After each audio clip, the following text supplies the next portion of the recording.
안녕하세요. 저는 현재 결혼 3년차가 되었고 한창 신혼생활을 즐기고 있는 남성입니다. 사실 이 얘기를 할까 말까 망설였습니다.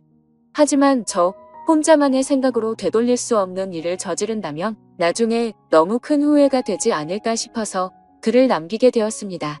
이야기를 시작하기 앞서서 제 고민을 말씀드리면 저는 제 아내를 옆에 두고 있지만 계속해서 장모님이 생각나서 미칠 것 같습니다. 제 이야기를 읽어봐 주시고 어떻게 하는 게 현명할지 좋은 말씀 부탁드립니다. 저는 원래 가진 것 없는 흙수저 출신입니다. 그래서 돈에 관심이 굉장히 많았고 사업에 큰 뜻이 있었죠. 어릴 때는 공부도 썩 잘하지 못했고 할 줄 아는 거라고는 운동밖에 없었습니다. 그렇게 자라오다 보니 저는 자연스럽게 헬스 트레이너라는 직업이 생겼죠. 결국 저는 남들보다 열심히 살았습니다. 몇 년 동안을 열심히 돈을 모았고 결국에는 동네에 작은 헬스장을 차리게 되었죠. 참 작지만 나름대로는 의미가 깊은 곳이었습니다. 앞으로의 삶에 큰 기대도 주었고 지금의 아내도 그곳에서 만났으니깐요. 아무쪼록 처음에는 영업이 잘 된 덕분에 승승장구할 것만 같았습니다. 그래서 큰 걱정 없이 지금의 제 아내와 결혼까지 하게 되었죠. 하지만 생각처럼 삶을 녹록지가 않더군요. 헬스장을 운영하다 보니 경영악화로 인해서 회원들은 줄어들었고 결국에는 모아둔 돈은 바닥이 나서 빈털터리 신세로 결국 폐업을 하게 되었습니다. 정말 앞날이 깜깜했고 스트레스로 탈모까지 진행될 정도로 너무 많이 힘들었습니다. 그렇게 힘든 시기에 저희 부부에게 손을 내밀어준 분이 있었는데 그게 바로 장모님이었습니다. 그때는 일단 당장 저희가 살던 집을 정리해서 빚을 다 갚았고 당장 마땅히 갈 곳이 없어서 숙박업소에 전전긍긍하던 시절입니다. 그런 저희 소식을 듣게 된 장모님이 연락이 오시더군요. 장모님 댁에서 함께 살면서 다시 시작하는 건 어떻겠냐고 말씀을 해주셨습니다. 저는 그 말씀에 너무 감사한 마음이 컸지만 오히려 제 아내는 장모님 댁에 들어가는 것을 반대하더군요. 사실은 아내가 반대할 만한 이유가 있었습니다. 다들 아내가 친정으로 들어간다고 하면 좋아할 거라고 생각하시겠지만 아내는 그렇지 않은 게 장모님과 별로 사이가 좋지 않았기 때문이죠. 왜냐하면 장모님은 아내의 친엄마가 아니라 새엄마였기 때문입니다. 장모님은 아내가 20살이 되었을 때 재혼을 하셨는데 아버지는 재혼한 지 2년도 채 안 되어서 돌아가셨다고 했습니다. 그래서 장인어른이 살아계실 때는 가족처럼 지내기 위해 노력했었다고 하는데 장인어른이 돌아가시고 난 뒤로는 아내가 곧바로 독립을 했다고 하더라고요. 그렇다고 기분 나쁘게 집을 나온 건 아니었고 취직을 하면서 회사 근처로 옮긴다며 자연스럽게 나와서 지냈다고 했습니다. 아무쪼록 그렇게 집 밖으로 나와서 지내게 되니 함께 지내면서 친해질 시간은 딱히 없게 되었던 거죠. 그래서 아내와 장모님은 여전히 서먹서먹한 사이였습니다. 그렇다고 서로 싫어하는 건 아니었습니다. 아내도 처음 재혼을 할 때 별로 싫어했던 건 아니었다네요. 물론 새엄마가 자신과 나이 차이가 15살 밖에 차이가 나지 않는 건 몰랐다네요. 그래서 언니 같은 느낌이 강했고 엄마로 느껴지기에는 조금 어려웠던 거죠. 게다가 아버지를 믿고 결혼을 했는데 금방 세상을 떠나셔서 오히려 미안했다고 했습니다. 그냥 말 그대로 서로가 싫어하는 게 아니라 별로 친하지가 않았을 뿐이었죠. 하지만 장모님은 제 아내를 많이 위해주는 착한 심성이셨던 것 같습니다. 안타깝게 결혼 생활을 짧게 하고 남편을 떠나보냈지만 유산 덕분에 그래도 일도 하지 않고 잘 먹고 잘 사는데 아내가 길바닥에 앉았다고 하니 차마 지켜만 볼 수 없으셨던 거죠. 여하튼 저는 아내가 불편할 걸 알았지만 어쩔 도리가 없었습니다. 아무리 생각해도 현실적으로 가장 합리적인 선택은 처가살이었죠. 제 본가는 시골에 있어서 간다고 하더라도 주변에 논과 밭밖에 없어서 제대로 된 직장을 구할 수도 없는 노릇이었고 다시 재기하기에는 결코 갈 수가 없다고 생각했습니다. 장모님이 계신 집이 평수도 넓은데 혼자 계시기에는 남는 방도 많았으니 저와 아내가 조금만 불편함을 감수한다면 아주 이상적인 선택이라고 생각을 했습니다. 그래서 저는 며칠 동안 끈질기게 아내를 설득하고 또 설득을 했습니다. 평생 같이 지내는 것도 아니고 집을 얻을 수 있는 돈을 모을 때까지만 장모님 댁에서 지내자고 했죠. 결국 아내도 현실과 타협을 하게 됐고 저희는 그렇게 장모님 댁으로 들어가게 되었습니다. 솔직히 저라고 마음이 편했을까요? 저도 염치가 있었기에 정말 너무나도 마음이 불편하긴 했었습니다. 하지만 어쩔 수 없이 장모님 댁에 들어가서 살게 되었죠. 그렇게 한 달이라는 시간이 지났습니다. 아내는 원래 다니던 회사에 계속해서 다녔고 저는 장모님 댁에서 멀지 않은 곳에 헬스 트레이너로 취직을 하게 되었죠. 저는 직업의 특성상 사람이 많은 주말에는 쉬는 날이 없었고 평일 중에 하루만 쉬는 날이 있었습니다. 그리고 아내와는 출근 시간 자체도 달랐었죠. 저는 저녁에 출근을 했고 아내는 아침 일찍 출근을 했으니깐요. 어느 날 평일에 제가 쉬는 날이었습니다. 저는 오랜만에 쉬는 날이어서 마음 편하게 산책이나 할 겸 동네 공원에 가서 가볍게 조깅을 하고 집으로 들어왔습니다. 그런데 문을 들어서는 순간 깜짝 놀랐습니다. 거실의 의자는 나뒹굴고 있었고 장모님은 쓰러져서 앓는 소리를 내고 계시더라고요. 저는 놀라서 얼른 장모님께 달려 들어갔습니다. 몸 상태를 봤더니 다행히 어디가 부러지거나 한 건 아니었고 근육이 놀라서 경직이 되어 있었습니다. 무슨 일이냐고 여쭤봤더니 거실의 전등을 교체하기 위해서 의자 위에 올라가셨다가 의자가 넘어지는 바람에 바닥에 떨어졌다고 하시더라고요. 저는 제가 하면 되는데 왜 그렇게 하셨냐고 역정을 냈고 어디 다른 곳 크게 아픈 곳은 없냐고 물었습니다. 장모님이 크게 다친 곳은 없는 것 같은데 허리가 조금 삐끗한 것 같다고 말씀을 하시더라고요.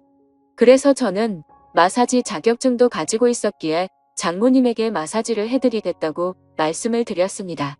처음에는 민망하셨는지 제 호의를 계속해서 거절하시더라고요.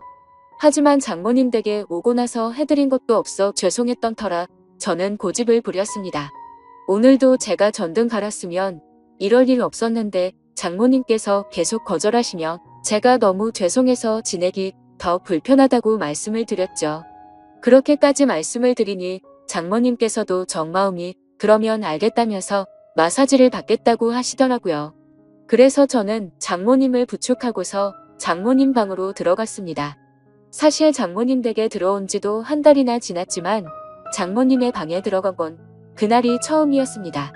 방 안에는 캔들을 켜놔서인지 정말 좋은 향기가 온 방을 가득 채우고 있더라고요. 그렇게 향을 맡으며 장모님을 봤더니 뭔가 기분이 묘해졌고 아차 싶었습니다. 장모님과 저는 다른 집 장모 사위처럼 나이차가 그리 많지 않다는 걸요. 아내는 저보다 연하였고 장모님은 저보다 겨우 10살밖에 많지 않았다는 걸 잊고 있었습니다.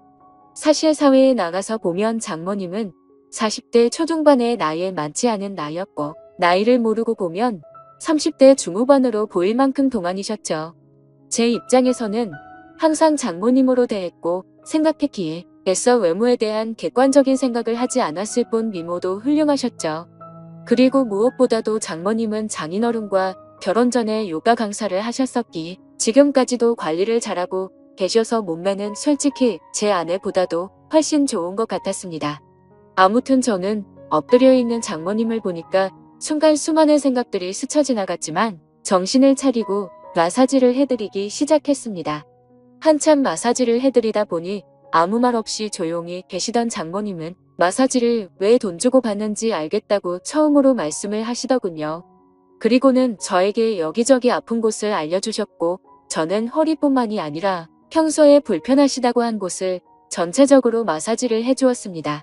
오랜 시간 동안 마사지를 해드리면서 조용히 마사지만 했던 건 아니었고 자연스럽게 장모님과 저는 많은 이야기를 나누게 되었습니다. 사실 그동안 저는 염치 없이 처가살이를 하는 입장이라 장모님께 함부로 말도 붙이지 못했고 약간은 내성적인 성격이신 장모님도 제게 그다지 말을 먼저 붙이지는 않으셨었죠. 그런데 마사지를 받으면서 한마디씩 하다 보니 점점 편해지셨는지 장모님은 평소에 볼 수 없었던 수다스러운 모습들도 보이셨고 소리내어 웃으시기까지 하더라고요. 저도 뭔가 장모님과 한층 더 가까워진 것 같아서 기분이 좋았고 오랜만에 즐겁게 수다를 떨다 보니 시간 가는 줄 모르고 계속 마사지를 해드렸습니다. 그렇게 그날 이후로는 아내가 출근을 하고 제가 출근하기 전까지 남는 여유 시간에는 장모님에게 마사지를 해드렸습니다.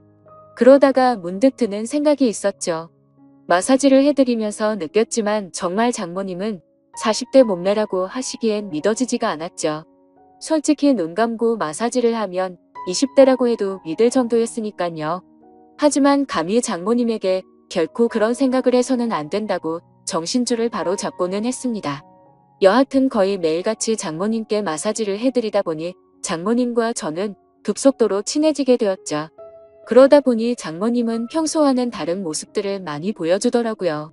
평소 장모님은 내성적이신 성격에 말도 없고 조용한 분이신 줄 알았는데 점점 말씀도 많아지셨고 장난도 많이 치시는 모습이 보이더군요. 나이와 맞지 않게 키 없이 맑은 그런 해맑은 성격이라고 느꼈습니다. 장모님은 최근에도 어떤 남자가 자기에게 연락처를 물었는데 거절했다는 이야기부터 시작해서 장인어른을 처음 만나게 되었던 이야기들과 갑작스럽게 떠나보내고 슬펐던 이야기들까지 제게 숨기는 거 없이 말씀을 해주시더군요. 그러다 한 번은 저에 대해서 말하는 것이었습니다. 처음에 제 아내가 저를 데리고 장모님께 인사를 드리러 왔을 때 다른 건 몰라도 제 몸을 보고 아주 마음에 들었다고 말씀하시더라고요. 제가 너무 듬직해 보였고 몸 좋은 사람들이 자기 관리를 잘하는 사람이라고 생각한다며 저의 첫인상을 정말 좋게 보셨다고 말씀을 해주시더라고요. 그러다 장모님은 저에게 짓궂은 농담을 던지셨습니다. 그런데 자신의 경험상 이렇게 몸 좋은 사람들 중에 밤에는 힘을 못 쓰는 사람이 허다해서 걱정이었는데 이틀 전에 그 걱정을 덜게 되셨다고 하더라고요. 저는 무슨 말인가 생각을 한참 하다가 깜짝 놀랐습니다. 이틀 전이라면 아내와 제가 이세를 갖기 위해서 사랑을 나눴던 날이었습니다. 그렇다면 저와 아내가 사랑을 나누는 소리를 장모님이 다 들으셨다는 건데 저는 민망하기도 하고 부끄럽기도 해서 아무 말도 못하고 있었죠. 그러자 장모님은 갑자기 웃으시면서 부부 사이에 당연한 일을 한 건데 그렇게 부끄러워하지 않아도 된다고 말씀을 하시더라고요. 그러시고는 제 아내가 부럽다고 말씀을 하셨습니다. 자신은 지금 혼자 지내게 된 지도 벌써 많은 시간이 지나다 보니 외롭다고 하시더군요. 그러다가 장모님은 갑자기 제 팔뚝을 어루만지시면서 이런 튼실한 팔뚝을 가진 남자가 곁에 있다는 건 정말 부러운 일이라고 말씀을 하셨죠. 그날 이후부터는 장모님의 장난스러운 스킨십은 계속되었습니다. 저도 기분이 썩 나쁘지는 않았죠. 솔직히 말해서 좋다고 생각도 했었습니다.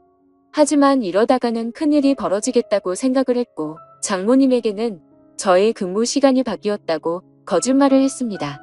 그날부터는 저는 아내와 함께 출근을 하게 되었고 아내가 퇴근하는 시간을 맞춰서 같이 집으로 들어갔었죠. 그렇게 저는 가정의 평화를 위해 장모님과의 거리를 두기 시작했습니다. 장모님도 제가 아내와 함께 있으니 둘이 있을 때처럼 함부로 장난을 치지는 못하셨고 별탈 없이 시간이 흘러가고 있었죠. 그러다 며칠 뒤 저는 아침에 아내와 함께 출근을 하기 위해 집 밖으로 나왔고 마땅히 갈 곳이 없어서 집 근처 커피숍에서 휴대폰을 하면서 시간을 보내고 있었습니다. 그런데 갑자기 장모님에게 전화가 오더군요. 무슨 일이지 싶어서 전화를 받았더니 장모님은 제게 어디냐고 물으시더라고요. 저는 지금 헬스장에서 일을 하고 있다고 했죠. 그러자 장모님은 요즘 헬스장에서는 무슨 커피도 파냐고 묻더라고요.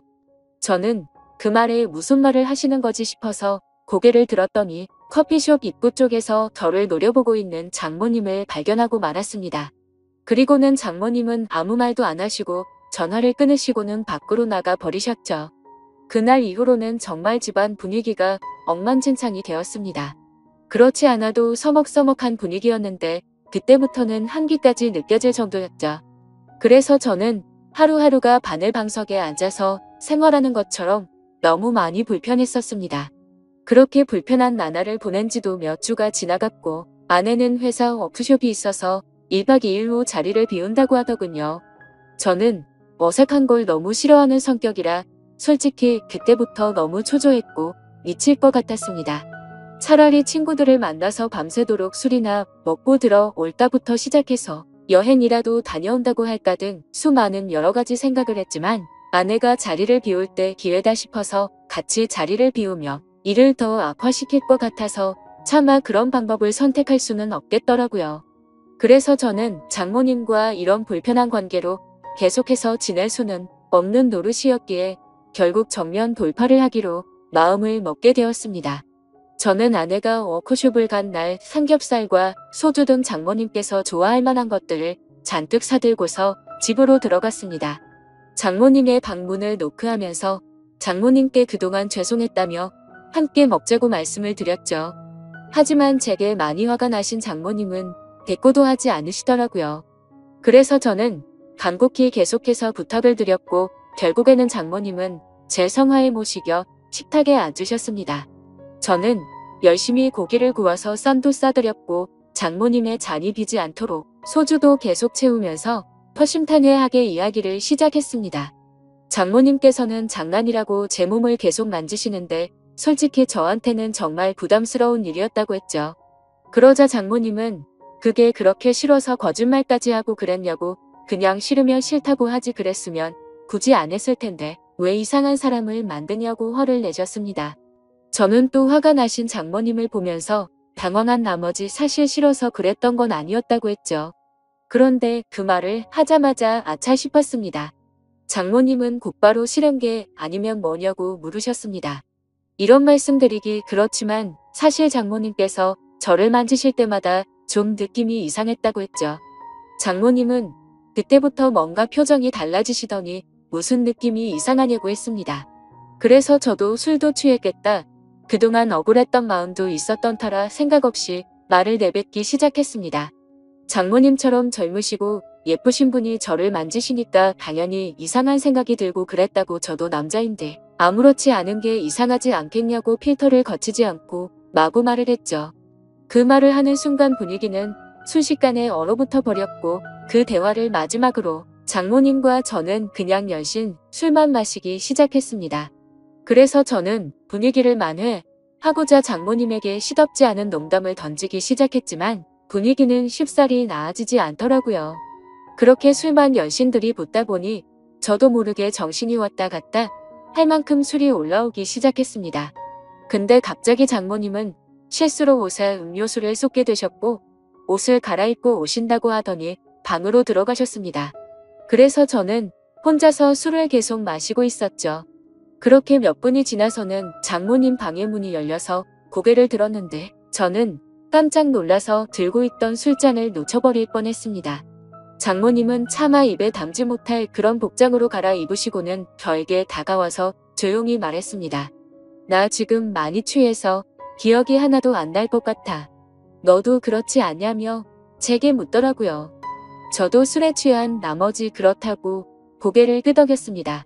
그랬더니 장모님은 갑자기 제게 다가오셔서는 우리 오늘은 기억에서 지우자 하고는 저를 끌어안았습니다.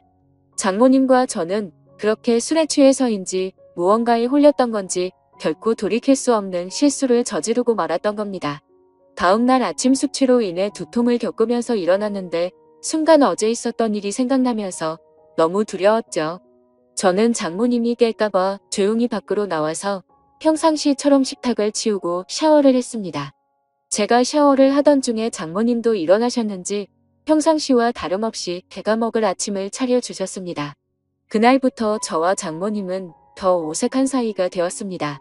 마주칠까봐 서로가 서로를 피하는 듯한 느낌이었죠. 그렇게 며칠이 지나게 되었고 장모님은 따로 아내를 부르더니 통장을 하나 건네주었습니다. 좋은 집은 아니어도 오피스텔 보증금 정도는 될 것 같다면서 줬다고 하더군요. 그렇게 그날 이후로 저와 아내는 장모님 댁에서 나오게 되었고 새로운 오피스텔을 얻어서 지내고 있습니다. 그로부터 벌써 한 달이라는 시간이 지났습니다. 정말 그날 일은 잊으려고 무던히도 애써봤고 사실 금방 잊혀질 거라고 생각했습니다. 그런데 제가 정말 미쳐버린 건지 그날 있었던 일이 너무 생생하고 그립다고나 할까요?